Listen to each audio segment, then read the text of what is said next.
大家好，我是萨姐。你印象中的布朗尼是不是又甜又腻？今天来做一款零失败的黑巧克力布朗尼，不需要打发，浓浓的黑巧克力夹杂着坚果的香味儿，松软绵密，口感不甜不腻。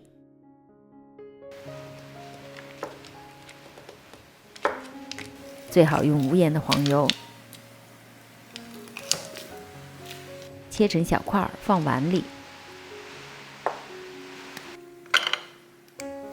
黑巧克力我用的是70%可可含量的，含糖量比较少，掰成小块。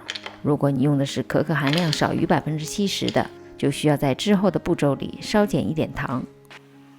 烧一点热水，把装黄油的碗隔热水，直到完完全全的融化。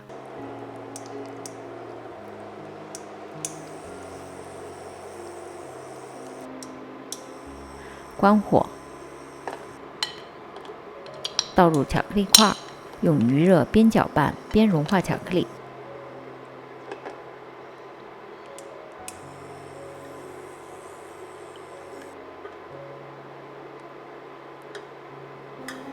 混合后的巧克力黄油应该是这样快速流下的状态，先放一旁稍微放凉。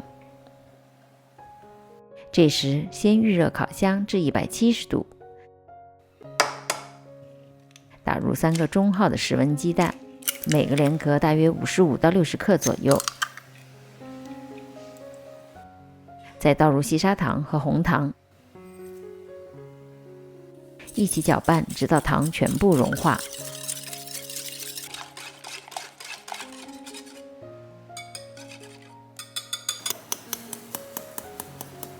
分2次倒入过筛的低筋面粉和可可粉，用 Z 字的方法轻柔的搅拌，直到见不到干粉。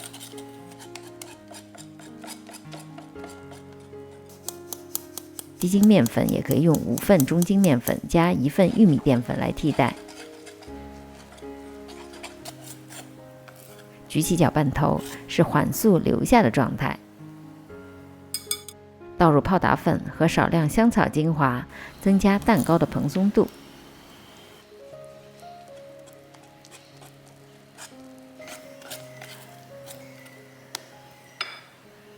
这时的巧克力黄油混合液和体温差不多凉了，慢慢的倒入面糊里，搅拌均匀，不需要过分的搅拌，以免做出来蛋糕口感会比较扎实。接着倒入切碎的核桃仁或者碧根果肉。今天的分量适合做一个7寸方形的。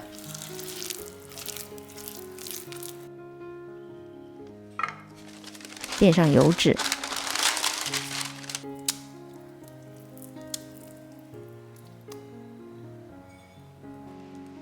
把倒入的面糊表面抹平，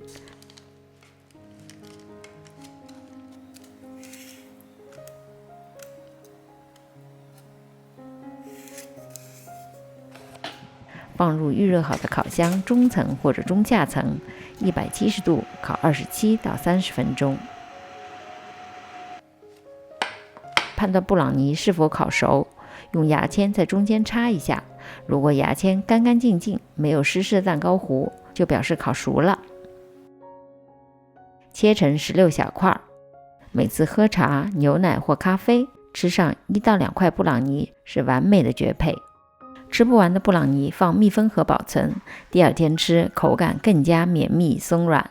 大家在家做完之后，可以发作业到我的 Facebook。如果您喜欢我的视频，离开前别忘了订阅、点赞和按下小铃铛。我们下集再见。